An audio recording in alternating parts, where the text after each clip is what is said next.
Hi everyone, welcome to my channel Study with Ali Mohsin. Once again I'm with you. Student, I was teaching you active and passive voice. Student, I have already made two videos on active and passive voice. As I promised in my last video that in my next video I would teach you active and passive in imperative and models, right? So here I am with with models and imperative sentences. I have written here when an imperative sentence is changed into the passive voice, the syntax will be let subject be and verb की third form, right? Student देखो आप मैंने यहाँ पे लिखा है कि जब हम इम्परेटिव मोड के सेंटेंसेस को चेंज करते हैं पैसिव वॉइस में तो हमारी सिंटेक्स हो जाती है कुछ इस तरह से हो जाती है।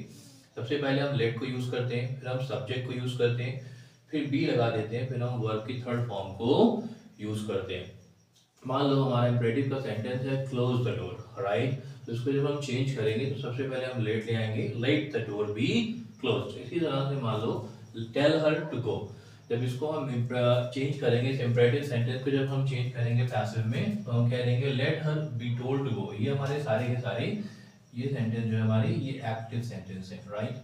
और ये जो हमारे सेंटेंसेस हैं ये सब के सब पैसिव में चेंज हो गए हैं। सही है स्टूडेंट? तो मैंने कहा टेल हर टू गो, इसको जब हम चेंज करेंगे तो let her be told to go. ये इसी तरह से अलाउ मी टू स्पीक, जब इसको चेंज करेंगे let me candidly be allowed to speak.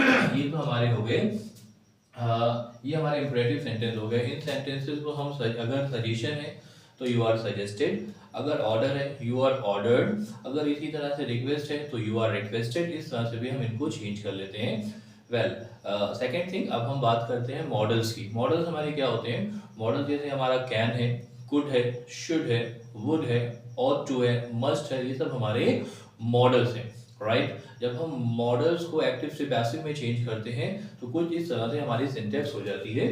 देखो आप, जैसे she can write a letter, वो एक पत्र लिख सकती है, ये हमारा एक्टिव सेंटेंस है। इसको जब हम चेंज करेंगे तो a letter can be written by her. She can write a letter, वो एक पत्र लिख सकती है। A letter can be written by her, एक पत्र लिखा जा सकता है उसके जरिए, एक खत लिखा जा सकता है उसके जरिए, राइट? इसी तरह से मान लो मैंने दूसरा सेंटेंस ले लिया, she should write a letter, उसे एक खत लिखना चाहिए। A letter should be written by her, एक पत्र लिखा जाना चाहिए, एक खत लिखा जाना चाहिए, right? She would write a letter, वो एक पत्र लिखा करती थी, वो एक खत लिखा करती थी। A letter would be written by her, एक खत लिखा जाया करता था उसके जरिए, राइट? इसी तरह से मान लो मैंने ले लिया she must write a letter, तो इसको हम चेंज कर देंगे, a letter must be written by her. She could write a letter, a letter must be a letter could be written by her। तो इस तरह से हम इसकी प्रैक्टिस कर लेंगे। बहुत ही सिंपल है। सबसे पहले हम ऑब्जेक्ट को यूज करेंगे, उसके बाद हम जो हमारे पास मॉडल वर्ब होगी उसको हम यूज करेंगे, कैन है, कुड है, वुड है, उसको हम यूज करेंगे, फिर हम बी लगा देंगे, फिर हम वर्ब की थर्ड फॉर्म को यूज करेंगे और बाय सब्जेक्ट लगा के इसको हम पूरा लिख देंगे, राइट? मान लो हम इसकी थोड़ी सी प्रैक्टिस कर लेते हैं। मैंने कहा कि I can watch TV, TV can be watch by me. I can not watch TV, TV can not be watch by me. Can I watch TV, can TV be watch by me. Can I not watch TV, can TV not be watch by me. You could write a letter could be written by you, a letter could not be written by you, could a letter be written by you, could a letter not be written by you, right? तो इस तरह से हम इसको अलग अलग rotate करके कर सकते हैं। मैं आपसे भी ये चाहूंगा कि आप इसकी ज़्यादा से ज़्यादा प्रैक्टिस करो, बहुत ही आसान है। अब यहाँ पर मैं यहाँ पर अपनी स्पीच को वाइंड अप करता हूँ। मैं अब आपको नेक्स्ट डायरेक्ट इनडायरेक्ट बताऊंगा। Well, thanks for watching, please like, subscribe.